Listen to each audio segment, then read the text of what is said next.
Hello everyone, welcome back to another video. So in today's video, I'm going to be showing you how to recover your Snapchat memories from an account that maybe it's been banned or even deleted. In some cases that will work as well. I am recording on the Mac Mini, so it's not as high quality as normal, and I kind of have to lower the quality to make sure that it records smoothly. But first, what you're going to want to do is you're going to want to go on a device, preferably a computer. Occasionally you can get this to work on a mobile device, but it's just easier to use it on a computer. But what you're going to want to do is just make sure you're in your internet browser, and then you're going to want to search up Snapchat download my data. I will also leave a link to this in the description below. And then you're going to want to click on this link here. It should be under accounts.snapchat.com. And then once you get onto this page, you're going to want to enter your information, so your username or your email, and then your password. After that, it's going to ask you for a verification code, so go ahead and take care of that. Now, once you log in, you'll get to a page that looks similar to this. Now, they can of course change this in later years, but the process should still be the same. So it'll bring you to a site that says My Data. So it will then tell you what's available in the app and what's available for download, but you're going to want to go ahead and scroll past that, and you're going to want to go to where it says Submit Request. So you're going to enter your preferred email address to send this copy of your data. So in my case, I'm going to go ahead and fill in mine. And you can filter your export date by date range if you want to. You can leave it on or off.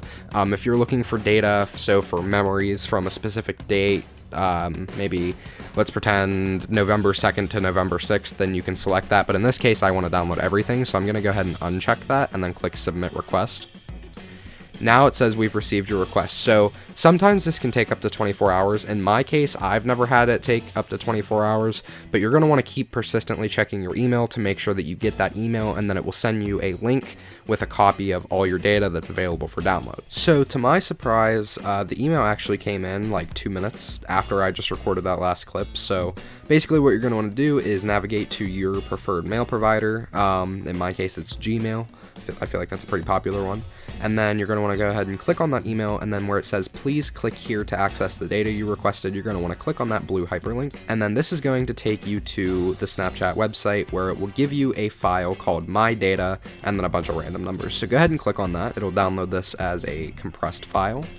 And then in my case, I'm on Mac, so it automatically decompresses, but on Windows, you're going to want to decompress this file manually.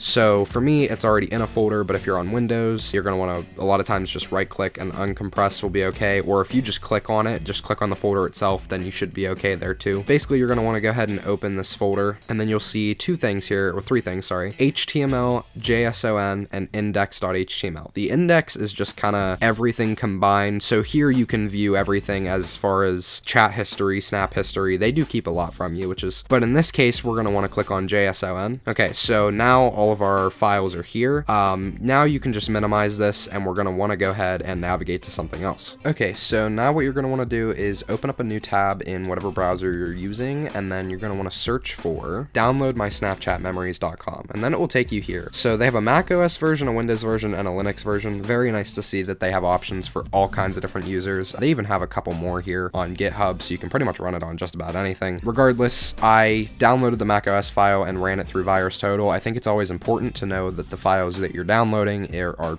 safe and reliable. I have personally used this before when recovering somebody else's account. As you can see here, 0 out of 57 apps found this harmful. So it's all undetected here. I would personally recommend using VirusTotal for just about any file that you're unsure of. This runs it through a bunch of different antivirus softwares. So anyway, let's move on from that here. So whenever you download this for Mac OS or Windows or whatever platform you're on, it's going to take a couple seconds to download. That all depends on your internet speed. But in my case, mine's pretty fast, so it'll download pretty quickly here. And then again, it's a zip file, so if you need to decompress it on Windows or Linux or whatever software you're running, then that's totally fine. Here it is in my downloads folder, which it's still kind of decompressing over here, but here it is in my downloads folder. On Mac OS, since this is an unverified app, you will have to right click and click open in order to open it, or else it'll say that it can't verify that it's malware free. Or if you're on Windows, you might get a smart screen or smart defender message. Go ahead and just allow that. Like I said, I did run it through VirusTotal and it was totally fine. So go ahead and open that up, and then it'll still give you the message here, but it'll give you an open option as long as you right click and click open. It'll give you an option to bypass that little Mac OS yes, cannot check for malware message. As you see here, memory download is an app downloaded from the internet. Are you sure you want to open it? Just click open. Now it will bring you to this screen. So you're going to want to go ahead and pull up that JSON folder, and you're going to want to find your memory_history JSON file. As you see here, upload your memory_history.json. So whenever you click get started, it will just kind of give you a couple instructions here, which we already did.